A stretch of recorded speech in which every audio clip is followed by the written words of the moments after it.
Muy buenas noches y muchas gracias nuevamente por acompañarnos en el Heraldo Televisión, en esta mesa de análisis y también de debate político, en donde hablamos siempre de los temas más importantes de la agenda nacional y también los temas más importantes en cuestiones sociales. Hoy vamos a hablar de una problemática que se vive en nuestro país y que además generó muchísimas expectativas, dejando también abandonada esta situación. Esta situación fue abandonada por las autoridades. Les hablo de la prevención y el combate a las adicciones. En los últimos 15 años, el consumo de sustancias ilegales aumentó en 300% en México y actualmente el consumo de bebidas alcohólicas es el problema más grave, pues además se asocia con más de 64 enfermedades. Yo los invito entonces a que se queden con nosotros para hablar de este tema. Soy Maximiliano Espejel. Bienvenidos. Comenzamos.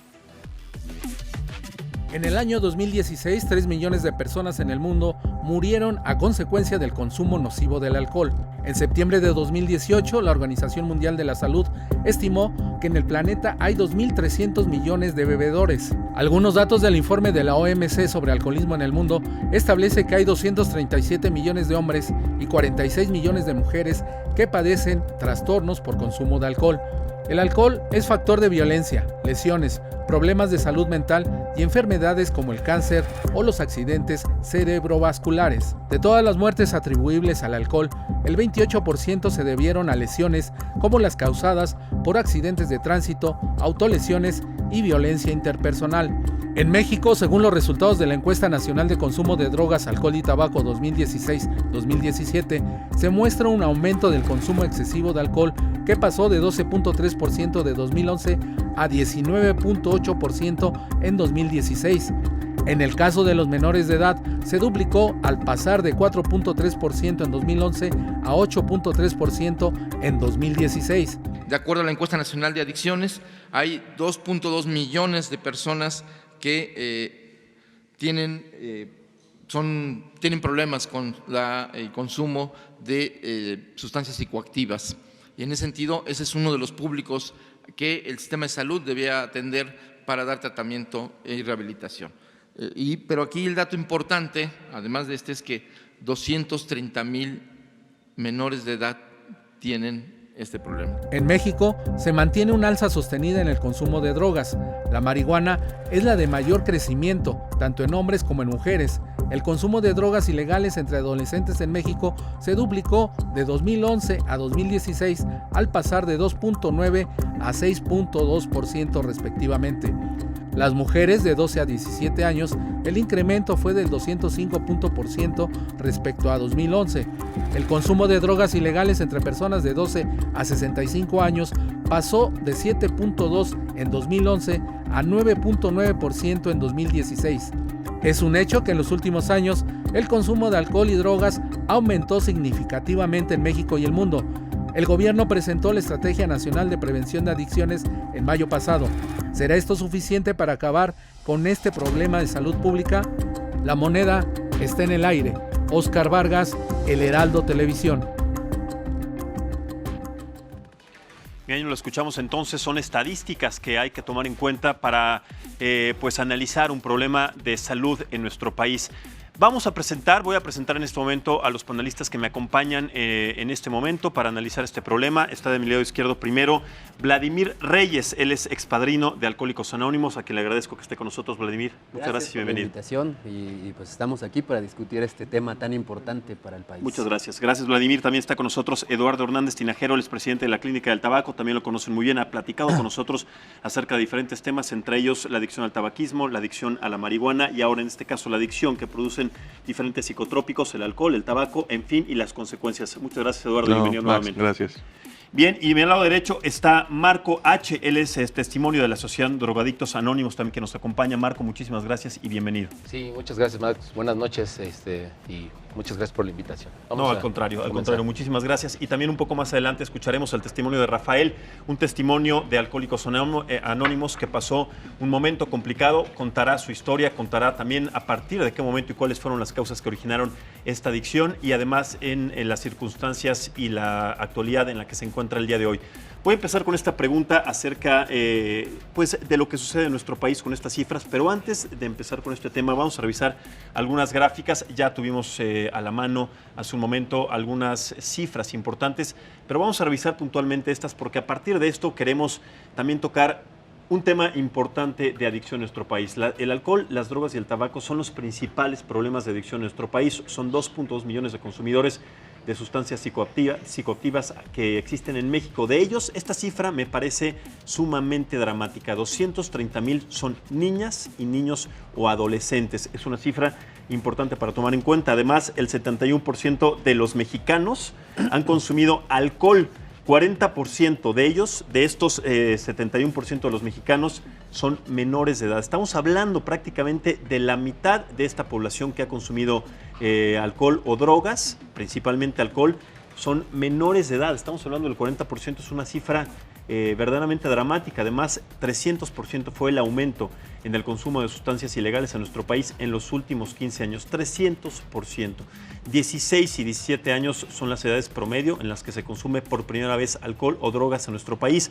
A partir entonces de estos datos, tenemos que preguntarnos, ¿estamos exagerando en que es un problema de salud nacional? ¿Estamos exagerando si es que decimos que es un tema que se debe de hablar con más puntualidad y con más seriedad en nuestro país? ¿Estamos exagerando si decimos que son insuficientes las medidas y también las instituciones que atienden estos casos? Voy contigo primero, Vladimir, sobre todo tomando en cuenta el testimonio con el que viviste, en qué momento empezaste con esta adicción, cuáles fueron las causas, las características, si también tú empezaste a esta edad y además cómo fuiste tratando de solventar o de salir de una situación tan delicada como la tuya.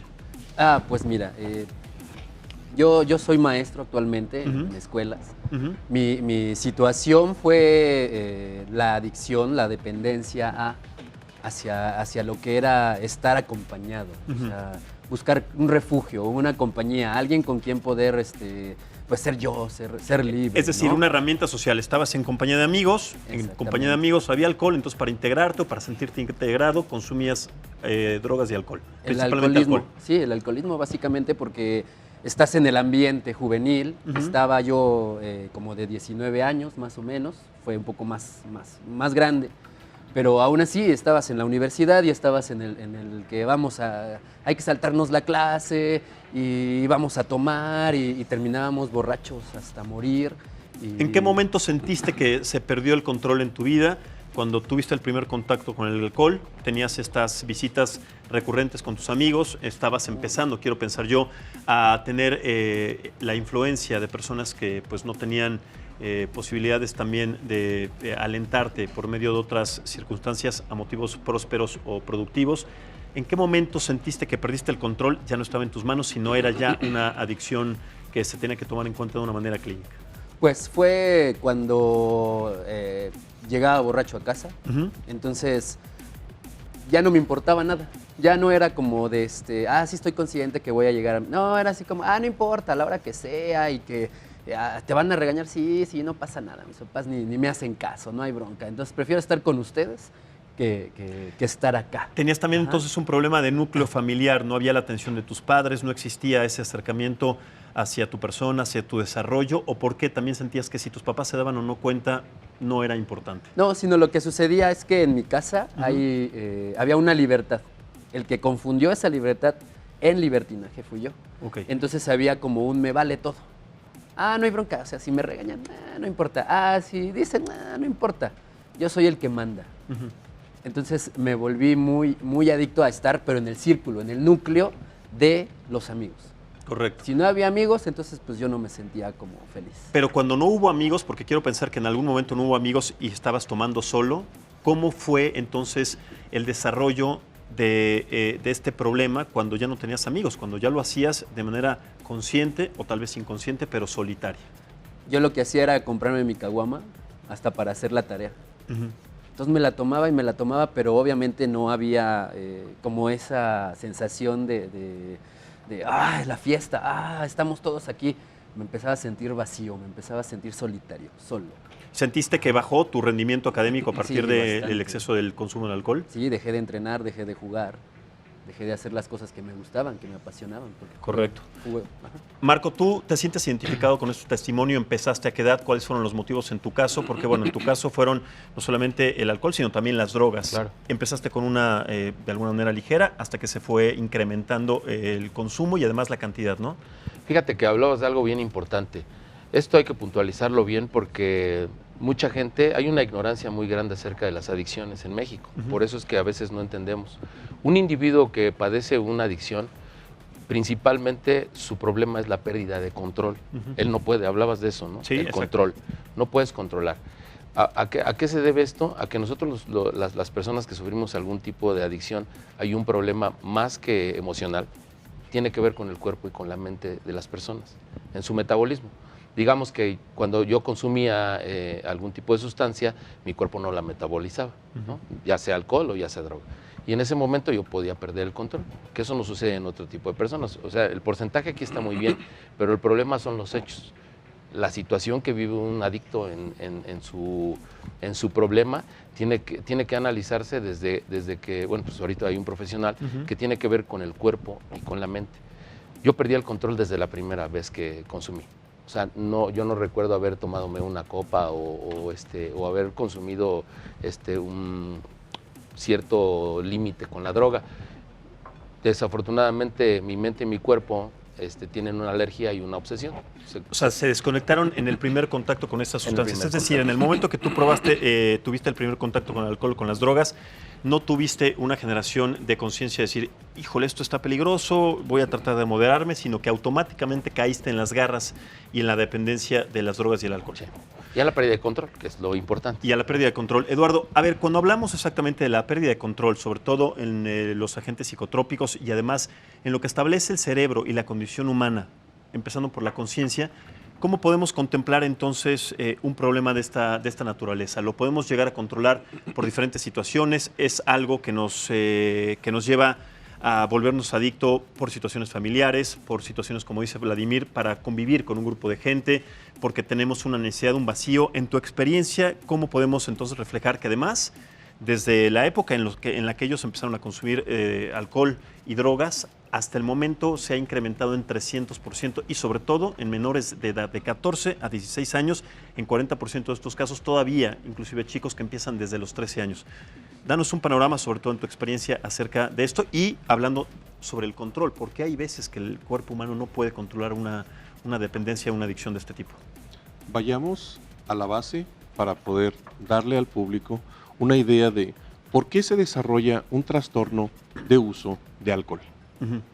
Para empezar, todas las bebidas alcohólicas tienen etanol. Brandy, whisky, cerveza, tequila, todo es etanol. Una bebida estándar tiene un determinado tamaño, tiene un determinado gradación alcohólica, pero más o menos estamos hablando de que un trago estándar, una cerveza, un caballito de tequila, un caballito de whisky, tienen la misma cantidad de etanol.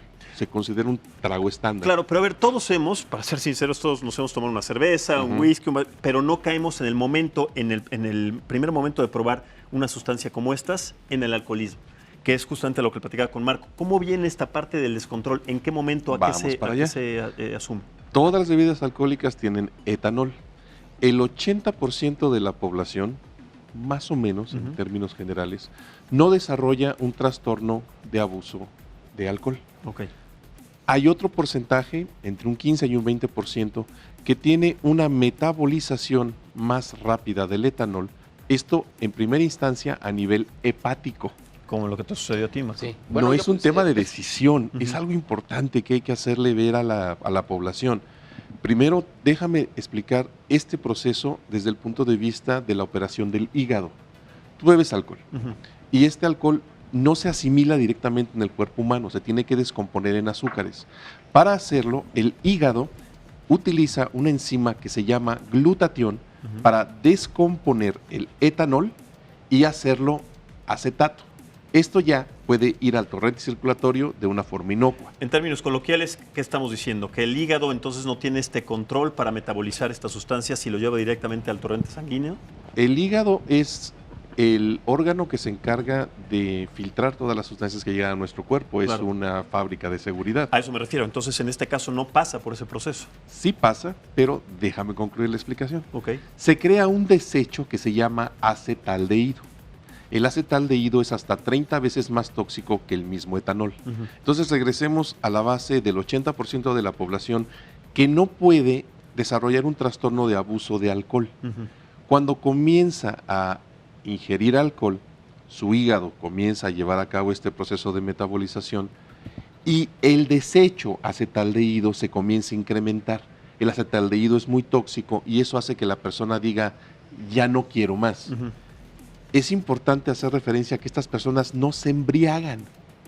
Simplemente dicen, ya me siento mareado, me siento sonrojado, me siento mal, ya no quiero beber más. Son personas que identificamos fácilmente en las reuniones, se toman una y la otra no se la acaban. Quien padece un trastorno desde el punto de vista primero hepático, o tiene menos acetaldehído en el desecho, o tiene más glutatión como enzima. Como resultado, esta persona puede beber cantidades de alcohol que el 80% de la población no puede. Claro. Entonces empieza a incorporar cantidades de etanol más altas. Claro. Ese es el primer Indicativo. tema que debe de conocerse, porque además tienes que considerar otra variable.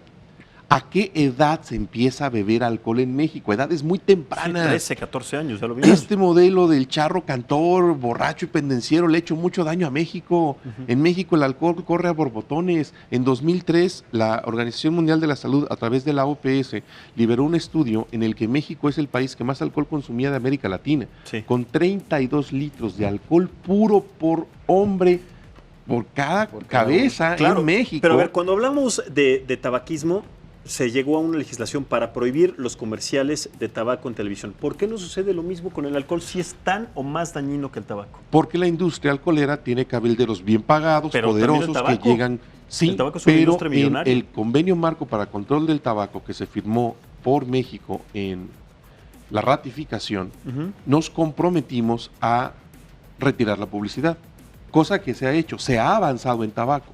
Ahora, tenemos que avanzar de la misma manera en el control y la regulación de la venta de bebidas alcohólicas. Es importante mencionar que esta estructura, el cerebro, no madura hasta entrados los 25 años. O hasta los 30 inclusive. Hay estudios de algunos autores que te avientan hasta los 30 la máxima maduración. Mira, en este caso Vladimir reaccionó como, pues yo no lo sabía. De haber sabido tú, de haber tenido esta conciencia, esta información, ¿hubiera cambiado tu concepción hacia el consumo del alcohol sabiendo que tu cerebro no se desarrollaba hasta los 30 años, 25, 30 años, No, Vladimir? sí, por supuesto, porque, o sea, la ignorancia hace que hagas las cosas al ahí se va. Y ahorita que el doctor dijo eso, exactamente, dije, si yo hubiera sabido eso en esa época, no, pues ¿saben qué? Sí me gusta la fiesta, pero me tomo una a lo mejor y... ¿Crees que hubiera y nada cambiado más? entonces el Sí, uso de conciencia, claro. sobre todo de conocimiento sobre esta materia, para que tú no hubieras tenido esta adicción tan rápida y sobre todo a tan temprana edad? No, sí, fueron 4 o 5 años así de estar dentro y tome. En tu caso no, porque... Yo no creo. Aparte, ¿sabes qué? No lo creo. Porque, bueno, dice el maestro Sabater que Sí. un hombre bien informado toma mejores decisiones. Pero un adicto, la información no es importante. O sea, un adicto, aparte de que, y no me lo dejará el doctor, un adicto tiene una mente autodestructiva. O sea, a una persona que le dices, no bebas, no tomes, pórtate bien, hace todo lo contrario. Le dices, métete, no, mejor me salgo. ¿No? Oye, salte, no, mejor me meto. Porque es una situación que está dentro de la mente que yo no alcanzo a optimizar. Debidamente se habla de tocar un fondo, se habla de vivir una experiencia, se habla de poder concientizar, porque casi todos los adictos pues padecen una oligofrenia, es lo que estaba hablando el doctor, Sí. que es la mente que no madura, ¿no? Que esa madura aproximadamente cuando tienen 50 años. Y no solo no madura, sino que deja de crecer, se queda en ese estado, quiero pensar, doctor, se queda en ese estado sin desarrollarse completamente porque se detiene por estos procesos del consumo excesivo de estas sustancias. ¿Es correcto? Ya explicamos la parte hepática. Sí. Entonces, a partir de ese proceso en el que se incorpora más etanol del que una persona que sí tiene ese freno natural, empieza a haber cambios importantes en el sistema nervioso. La corteza prefrontal es donde está la zona más rica en neuronas que nos hacen tomar las decisiones, evaluar los riesgos y tomar conciencia.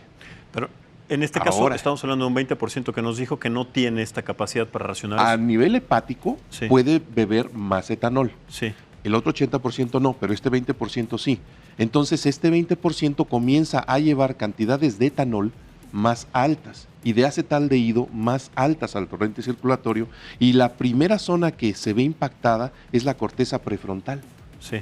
La segunda zona que se ve de una forma muy clara en las imágenes de resonancia magnética, que tiene un impacto importante con el consumo de etanol, es el lóbulo frontal.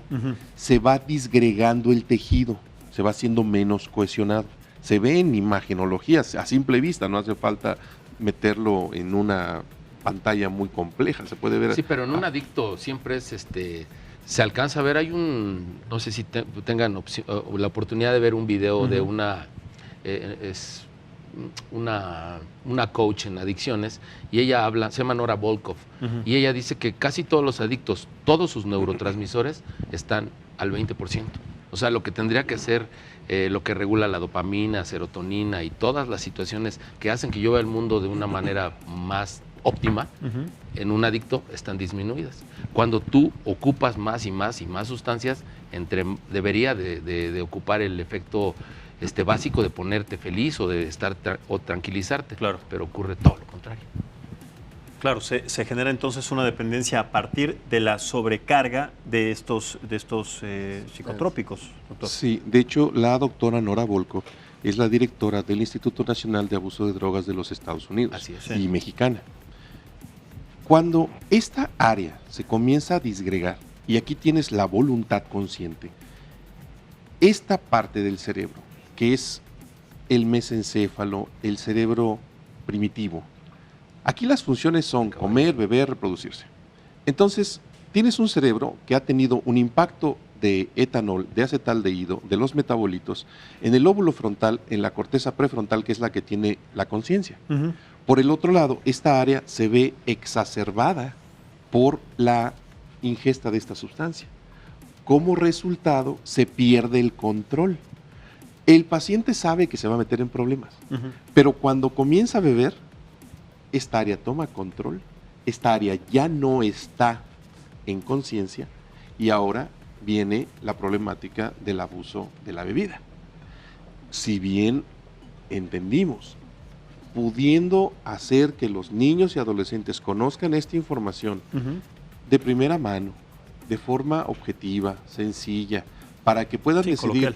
Ahorita no, tal vez más adelante sí beba, pero ahorita no, porque mi cerebro está muy tierno, y si le meto alcohol, se va a empezar a modificar. La molécula del etanol cambia la estructura bioquímica de operación del cerebro. ¿Qué fue lo que decía Vladimir? Si hubiera tenido esta información, otra cosa hubiera sido. Hubiera A ver, vamos a bien, escuchar el testimonio también de Rafael. Está del otro lado del estudio. También es importante conocer su experiencia. ¿A partir de qué edad empezó? ¿Cuáles fueron las consecuencias? Y también las características a partir del primer contacto hacia estos psicotrópicos, alcohol y drogas. Rafael, ¿cómo estás? Buenas noches. Hola. Cuéntanos un poco tu experiencia y sobre todo tu historia a partir de esta adicción que tuviste. ¿A qué edad también acerca de las drogas y el alcohol? ¿Cómo estás? Buenas noches. Hola, ¿qué tal? Buenas noches. Bueno, yo empecé a beber, la primera ocasión que bebí fue a los 8 años, y eso lo hice inducido por mi padre. Me dio a beber un vaso de pulque, y pues sí, sentí como que me sentí como que contento, alegre, pero me espantó el que me mareé. Sí. Y bueno, pues de ahí no volví a tener contacto con el alcohol hasta los 13 años, que ya con compañeros de la escuela empecé a echarme una cervecita de vez en cuando, y me gustó un tanto el estado de ánimo al que me transportaba. Me sentí alegre, efusivo. Yo era una persona muy callada, y bebí por espacio de 3, 4 años, más o menos en esa forma. Y no fue hasta los 16 años, 17, que empecé a beber más fuerte, y eso porque me empecé a relacionar con gente mayor que yo. Y bueno, pues ahí sí, ya llegué a beber hasta llegar a la embriaguez, y bueno, pues tenían más experiencia que yo, quizás tenían más, aguantaban más que yo bebiendo, y muchas veces me tuvieron que llevar cargando a mi domicilio, o inclusive alguna casa de ellos, porque bueno, pues no podía llegar hacia mi casa. Y fue cuando yo empecé a reflexionar un poco de que mi forma de beber ya no era la correcta. Me empezó a preocupar un poco, inclusive empecé a tratar de dejar de beber por promesas, hice algunos juramentos religiosos para poder dejar de beber, pero no los cumplí, no pude cumplirlos. Y de ahí para adelante fue creciendo mi alcoholismo. Yo ya a los 21 años ya bebía por lo menos 4 o 5 días por semana. ¿A qué achacas, Rafael, perdón que te interrumpa, a qué haces, de alguna manera, si se puede describir de esta manera, a qué haces responsable el hecho del incremento de tu alcoholismo si estabas consciente de que te estaba haciendo daño? ¿Sabías o te dabas cuenta de que perdías amistades? ¿Tus padres o tu círculo familiar tuvieron que ver? ¿Tu círculo en la escuela tuvo que ver? ¿Cuáles fueron los principales parámetros o las principales causas que tú consideras que tuvieron que ver con este incremento del alcoholismo? Bueno, hoy ya con la experiencia que tengo en AA, me he podido dar cuenta que nadie fue responsable de mi forma de beber. Hay una ponencia que da un médico en el libro Alcohólicos Anónimos, en el primer libro que se escribió, y él dice que le preguntan por qué las personas se vuelven alcohólicas, y él responde que porque nosotros somos gente inmadura, somos gente que no podemos asimilar las emociones igual que la demás gente. Y bueno, hoy yo, por lo menos con mi experiencia, me doy cuenta que sí, porque yo al llegar a Alcohólicos Anónimos hice una reflexión de toda mi vida, un análisis personal, y me di cuenta que yo traía traumas, complejos, frustraciones, resentimientos, inclusive culpé muchas veces a mis padres, pero cuando yo empecé a aceptar mi realidad, me di cuenta que nadie tenía la culpa. Como lo dije hace un momento, yo creo que durante mucho tiempo fui una persona inmadura, y en lugar de empezar a culpar a la demás gente, empecé a ver los errores que yo cometía. Hoy me doy cuenta que nosotros todos los seres humanos tenemos alcances, tenemos limitaciones, pero en el caso de los alcohólicos, de mis características, nosotros pregonamos más de lo que carecemos. Y cuando empecé a darme cuenta de las virtudes, de las cosas buenas que yo tenía, fue cuando yo empecé a explotarlas, a hablar con mi verdad. Si algo me hacía sentir mal, buscaba a quien comunicárselo. Y bueno, pues más en Alcohólicos Anónimos hay mucha gente con mucha experiencia que puede escucharnos, y de ahí vamos sacando nuestras frustraciones, nuestros resentimientos. Correcto. Y eso va dándonos como que un alivio. Correcto, Rafael. Vamos, si te parece, si me lo permites, hacer una pausa comercial.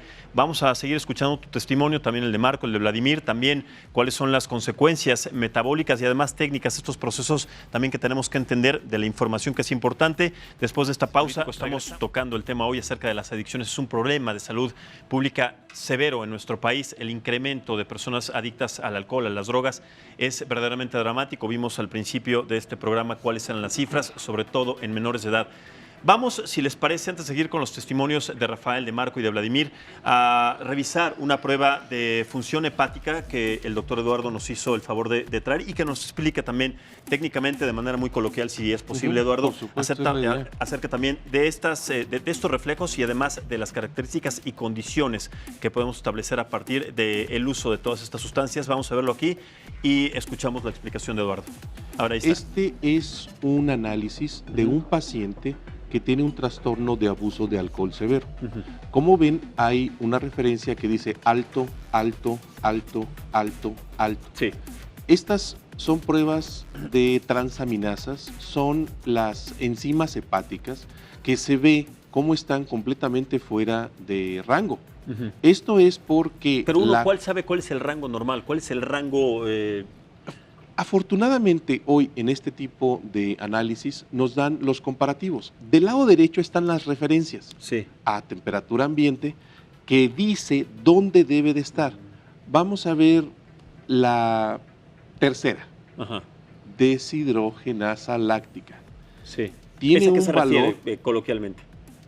Se refiere a los metabolitos que se generan a la excreción del etanol y el uso que tiene que hacer el hígado de las diferentes enzimas. Entonces, un promedio normal son 200 unidades. Así aquí es, está entre 200 a 400 y aquí tienes 504. Ok, más del doble. Más del doble.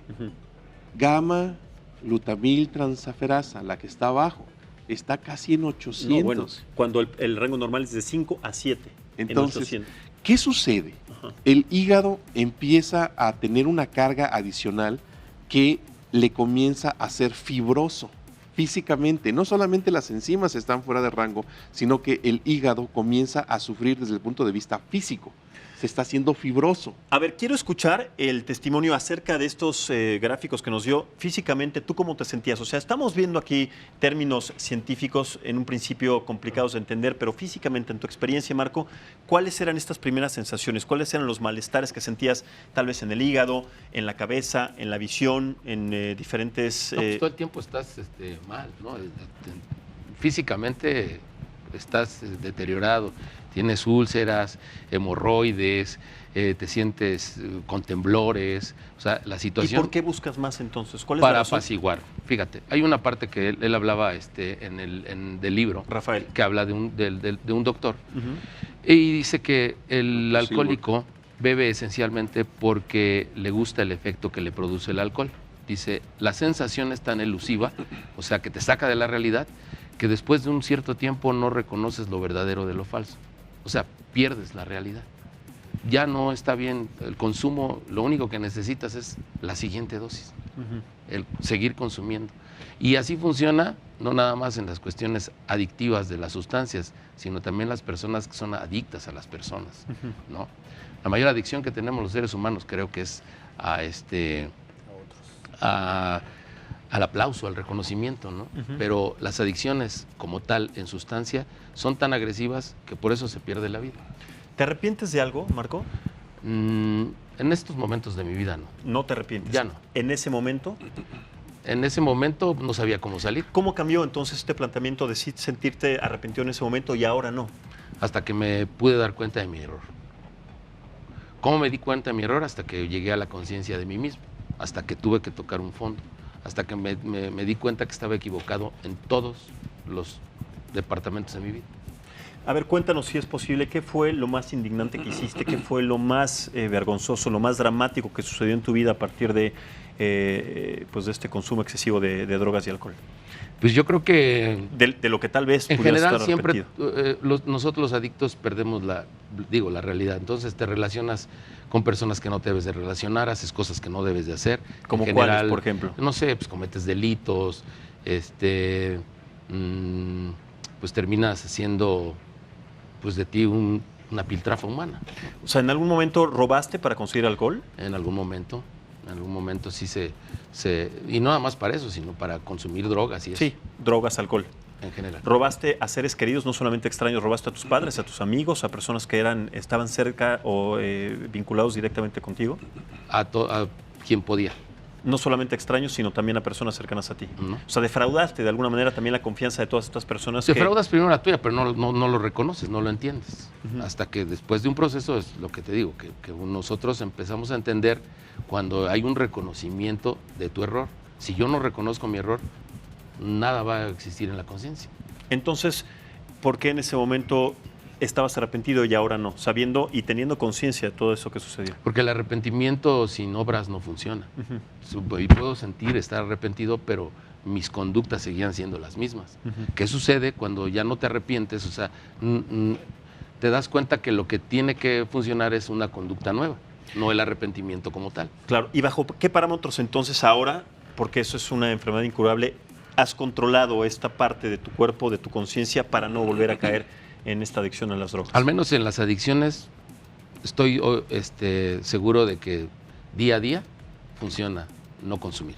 Esto no es de futuro o el pasado, es de estar en el momento presente, en el ahora, y tratando de estar consciente de lo que hiciste o esas cosas. Dice, nosotros no nos lamentamos por el pasado, pero tampoco deseo cerrar la puerta que me conduce a él.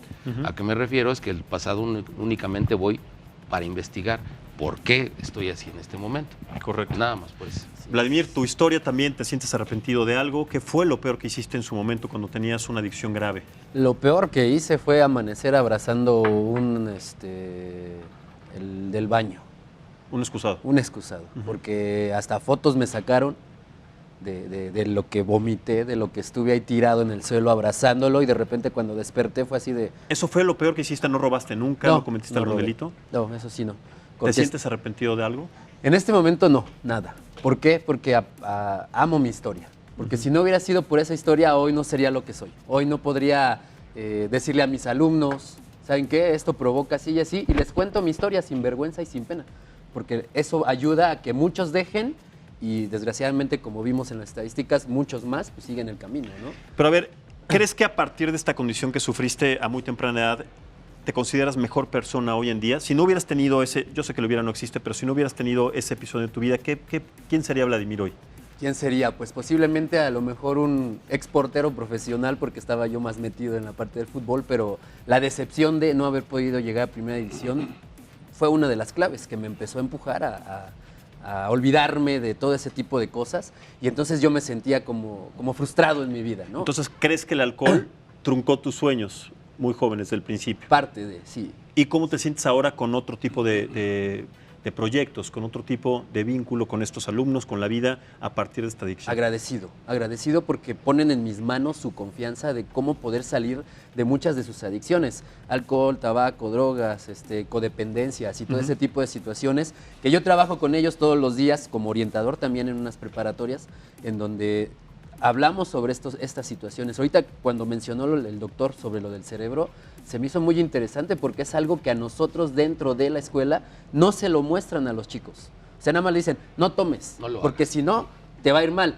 Lo que decía Marco, pues los están aventando a que lo hagan completamente, porque Claro. el no en el cerebro, ya en la parte emocional, dice, no entiendo el no, me estás diciendo que lo haga. Claro. Y voy y se avientan, y vienen borrachos a la escuela muchas veces. Claro. Rafael, regreso contigo. En tu caso, ¿te sientes arrepentido de algo que hayas hecho en tu vida? ¿Llegaste a cometer algún delito? Cuéntanos un poco tu historia y también compártenos estos sentimientos a partir de tu adicción. Lastima a la familia. Yo a mi mamá le hice pasar muchas humillaciones. Muchas veces tuvo que dar la cara por mí y recibir insultos. Yo no tuve el valor en ese momento para poder enfrentarlos y ella era la que daba la cara por mí. Una ocasión desperté en un reclusorio acusado de robo de auto. Yo no sabía si había sido cierto, no sabía ni manejar, no sé cómo fue que sucedió eso, pero fue una situación complicada, difícil. La supe ya después cuando salí. Mi mamá me platicó. Todo lo que pasó fueron días y días y días de búsqueda. Y lo más lamentable, que en aquel entonces había dejado mis datos en Locatel porque no me encontraban. Y dice que en una tarde, después de 5 o 6 días, le llamaron que ya me habían encontrado. Y mi mamá me cuenta que fue contenta a responder el teléfono y le dijeron que ya me habían encontrado. Se puso contenta, pero escuchó detrás de eso que le dijeron, pero tiene que venir a reconocer el cuerpo porque su hijo está muerto. Entonces, cuando mi mamá me contó eso, fue de las ocasiones en las que a mí me remordió la conciencia, se siente feo, pero ahorita que comentaba, ni eso bastó, pasaron 15, 20 días y yo volví a beber. Y no paré hasta después de 5 o 6 años, después de esa y de muchas. ¿No tocaste fondo entonces después de esa experiencia? ¿Todavía fuiste más abajo? ¿Cometiste algún delito del que sí te acuerdes? ¿Llegaste a robar para conseguir alcohol? Desde muy chico yo empecé a robar. Hace un momento mencionaban, yo le esculcaba el pantalón a mi papá, a mi mamá, a mis propios amigos. Llegué a robar para poder seguir bebiendo. Y es algo triste, algo lamentable. Ahorita que decían, ¿te arrepientes? Pues sí, se arrepiente, es lamentable y es triste la vida que pasa uno, pero ya hoy la recuerdo, pero no con dolor. Para nosotros los miembros de Alcohólicos Anónimos, este es nuestro tesoro más preciado, porque nosotros les podemos ahorrar a gente que no ha pasado por lo que nosotros hemos pasado, les podemos ahorrar de 10 a 15 años de sufrimiento. Hoy, bueno, pues Alcohólicos Anónimos, afortunadamente llega gente muy joven que no ha tenido que pasar por todos estos sufrimientos. Entonces, para nosotros, ya no es remordimiento ni sufrimiento, es experiencia que continuamente estamos deseosos de poder compartir con toda esta gente que lo necesite. Claro, Rafael. A ver, Yo estoy seguro, me gustaría pensar que este programa, más allá de ser un programa de análisis político, también hay un sector de jóvenes que nos esté viendo. Ojalá que así sea. ¿Cuál es el mensaje que te gustaría darles a partir, sí, de tu experiencia? Para que no cayeran en estas adicciones. Es importante recurrir a nuestros padres. Nosotros normalmente, en nuestra infancia, en nuestra juventud, tenemos muchas inquietudes y no se las contamos, no sé por qué a nuestros padres. Hay veces que recurrimos a nuestros amigos y nuestros amigos nos dicen lo primero que les viene a la boca, sin experiencia, sin saber que puede traer consecuencias complicadas. Nosotros cometemos errores en nuestra infancia y lejos de ir con nuestros padres para que ellos, bueno, pues nos busquen orientar o ver de qué forma se atiende el problema, no lo hacemos. Entonces, lo primero que es importante que hagan los jóvenes es recurrir a sus padres. Nuestros padres, bueno, pues nos aman y si cometimos un error, ellos van a buscar de qué forma poderlo resolver de la mejor manera. Entonces es importante recurrir a los padres e informarnos. Eso sí, informarnos acerca de las consecuencias que puede traer cualquier adicción. En este caso, bueno, pues yo solamente consumí alcohol. Yo nunca consumí drogas. Entonces, informarnos, eso será vital, será importante para nosotros. Y ahí, afortunadamente, hay muchos lugares a donde se puede uno informar. Y nosotros, bueno, pues en Alcohólicos Anónimos estamos siempre pendientes, ¿no? Claro. Damos informaciones en escuelas, a todos los lugares a donde se nos requiera. Con gusto, y también hay muchos jóvenes con nosotros que también pudieran acercarse a ellos y poder recibir un testimonio por parte de ellos. Claro, Rafael, hablas de la importancia de tus padres, de la comunicación que tienes con ellos, con tus seres queridos. En tu caso, ¿quién fue quien te ayudó a entrar a estos centros de rehabilitación? ¿Quién te llevó? ¿Quién fue el que te cedió esta mano para que pudieras entonces reintegrarte a la sociedad y rehabilitarte? 8 años por lo menos de mi actividad alcohólica. Un miembro de Alcohólicos Anónimos, que era conocido mío, siempre me estuvo visitando,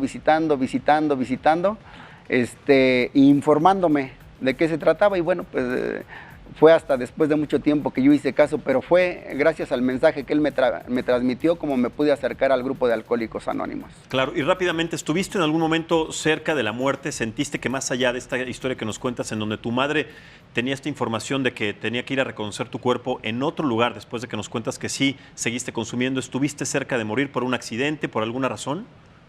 Sí, en una ocasión, en una parranda como de 4 o 5 días, en mi coche me quedé dormido y por completo quedó destruido. Afortunadamente yo salí ileso, el carro todo quedó destruido y bueno, pues fue la que más creo yo estuve cerca. En una ocasión también me quedé dormido en una barda muy alta como de 4 metros y me fui de espalda, pero también pues desperté así como que medio bamboleándome y seguí caminando. Yo creo que esas son de las que más he estado cerca. Correcto, Rafael. En tu caso, Marco, personas que hayas dañado, personas que te ayudaron a rehabilitarte, cuéntanos también esta parte de la historia. ¿Quién te llevó y si también en algún momento estuviste cerca de la muerte? Pues mira, principalmente el que se destruyó fui yo, ¿no? Antes de comenzar a destruir a los demás. Yo tuve muchos accidentes, ¿no? Motocicleta, automovilísticos. Bajo las sustancias de las drogas. Sí, tengo hasta piezas de más, no soy como Robocop. Tengo 18 clavos en la pierna derecha, tres placas centromedulares, una placa en la espalda. Y no es trofeo de guerra, simplemente son las malas decisiones. La mala idea que puede uno tener de uno mismo es lo que no te permite llegar a poder, a lo mejor, terminar de realizar todas las cosas que piensas, ¿no? Olvídate los sueños, sino el proyecto que tienes en la vida. Yo soy músico, entonces, pues se supone que los músicos desde siempre, pues es parte del show, ¿no? Uh-huh. Sexo, drogas y rock and roll. Uh-huh. Los músicos así vivimos, pero pues los que pueden, los que somos adictos, es imposible continuar con esa vida, porque en algún momento te va a matar. Claro, ¿quién te ayudó entonces a rehabilitarte? Pues yo creo que la misma vida y las condiciones. ¿No hubo una persona, algún familiar? Pues mi esposa, cuando me dijo, si no dejas de beber, te vas de la casa, ¿no? Ya no quiero vivir contigo. Pero tu esposa entonces vivió también esta parte de las adicciones sí. cerca. ¿Cómo fue esta relación con ella? ¿Ella tuvo también alguna situación de adicción a las drogas? No, ella era adicta a mí, codependiente. ¿no? O sea, ¿Qué es otro recordemos, tipo de adicción? los bebedores bebemos la sustancia y los codependientes se beben al alcohólico. Correcto. Así Vladimir, funciona. en tu caso, ¿quién te ayudó a rehabilitarte? ¿Estuviste cerca de la muerte en algún momento? Fíjate que ahorita que estaba... ¿Te sientes identificado con estos Sí, testimonios de Marco y de estaba Rafael? platicando Rafa Ujú. y se me vino a la mente una ocasión que estaba con mis amigos, nos fuimos a la casa de un amigo y yo estaba, ahorita sí regresé a ese momento y estaba borrachísimo, hiperborracho y les dije, yo manejo, no sé cómo llegué a las tortas que fuimos, no sé cómo llegué a la casa de este amigo, porque todos los que íbamos en el carro estábamos hiperborrachísimos. Entonces algo nos ayudó a llegar, porque así tan hiperborrachos que ahorita recuerdo cómo el carro se me movía de un lado a otro y todo eso. Perdóname, ¿alguien perdió la vida en algún momento en estas adicciones? De parte mía no, afortunadamente no, porque estuve, digamos que lo que nos ayudó mucho fue haber terminado la carrera. Y a mí quien me trajo a los grupos ya mucho tiempo después, porque después de volverme alcohólico, dejé eso y me volví dependiente. Entonces la dependencia a mí me llevó mucho al grupo de cuarto y quinto paso en los que yo estuve como padrino y todo ese tipo de situaciones. Y básicamente es lo mismo, porque dejé la bebida, pero agarré a las mujeres. Y me volví adicto a siempre estar acompañado de lo que estaba diciendo hace rato. O sea, siempre sentir la compañía de alguien. Porque si estaba solo, no me aguantaba yo conmigo, no me aguantaba, no me gustaba estar solo. Me sentía desesperado. Entonces necesitaba algo en donde poder recaer toda esa energía, ese amor, no sé cómo explicarlo. La necesidad. Esa necesidad, exactamente. Y a ver, entonces, para los tres, Vladimir, Marco, Rafael, ¿qué consejo le darían entonces a las nuevas generaciones? Como una parte de cierre, después para terminar contigo, Eduardo, ¿qué consejo le darían a estos jóvenes que nos están viendo, a las nuevas generaciones, para que no caigan en una situación parecida? Para mí lo principal y lo que siempre he manejado es que desde muy niños los papás, los psicólogos, la sociedad pudieran enseñarles a expresar lo que sienten. Porque tenemos una sociedad muy reprimida, muy reprimida. No sabemos ni siquiera identificar si me siento frustrado y nada más dices, me siento feo, me siento mal, me siento... y no sabes cómo hacerlo. O sea, el consejo sería, ¿te sientes extraño? Acércate a un profesional. ¿Te sientes mal?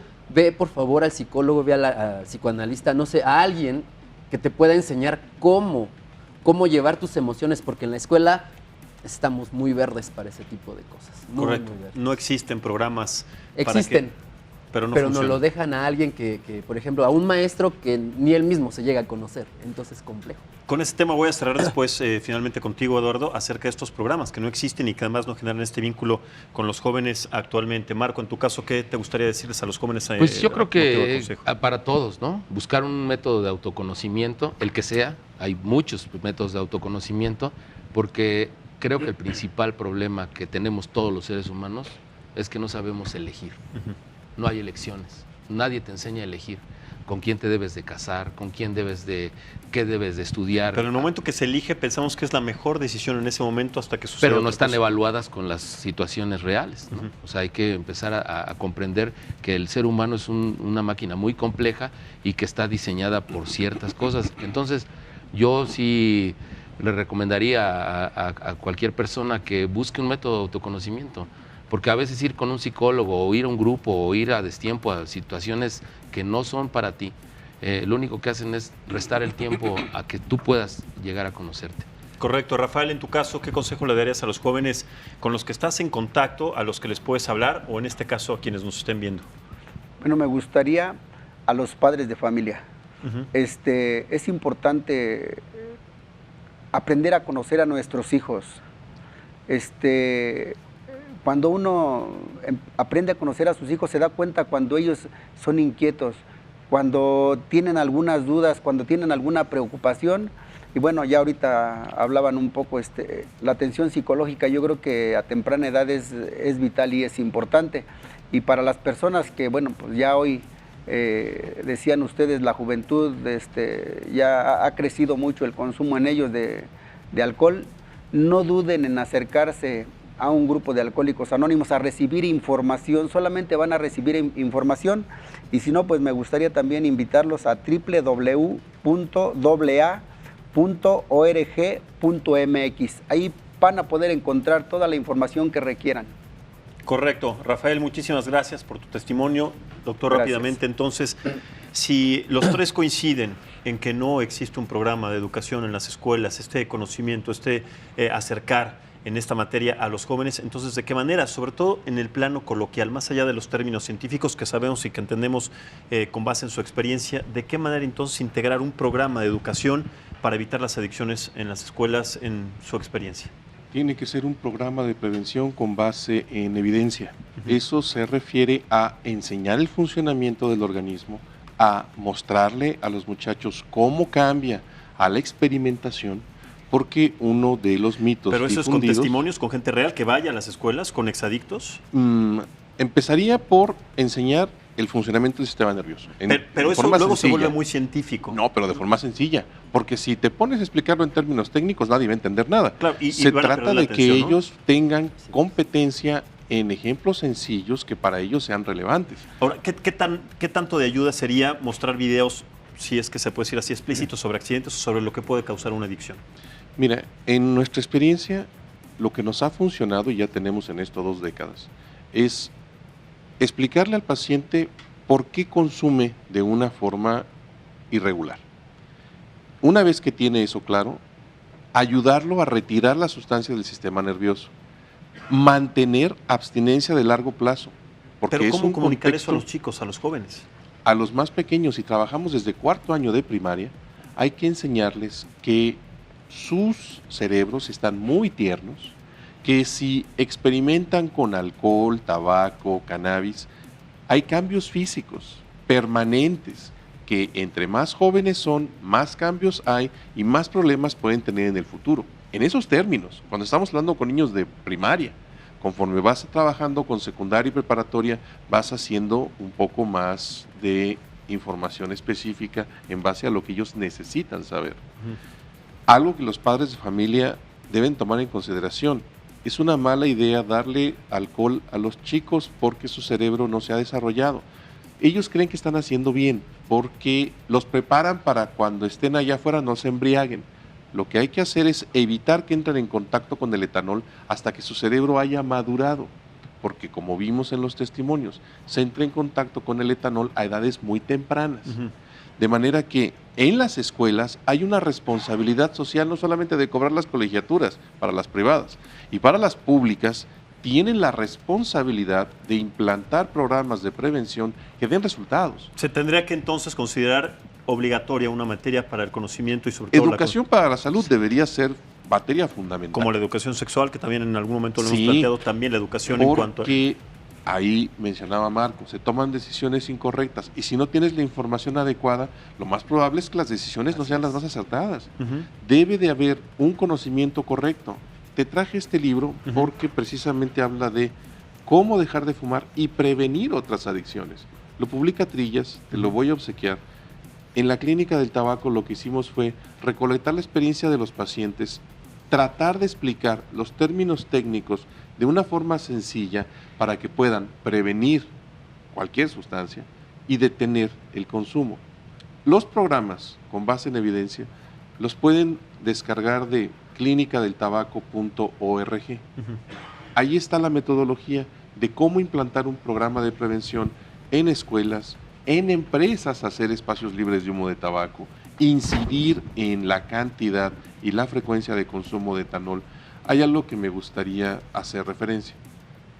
Cuando tú metes la sustancia crea una liberación de dopamina y te hace sentir bien. Pero cuando la sustancia se excreta de tu cuerpo, se inhibe la noradrenalina y te hace sentir mal. Eso te obliga a consumir de nuevo. Es un continuo que si el paciente entiende, debe de romper el ciclo en algún punto. Pues como decían, este tipo de metodología, los libros, las enseñanzas, las experiencias, a partir también de lo que tú haces, Vladimir, sirve mucho para los jóvenes que están también con muchísimas dudas al respecto de esto. De verdad, muchísimas gracias, Vladimir. Eduardo, muchas gracias. Se nos Gracias, terminó el Max. tiempo. Marco, muchísimas gracias por sus testimonios. Rafael, muchísimas gracias también a ti por tu testimonio. Al contrario, Gracias a muchas todos los que gracias. nos escucharon.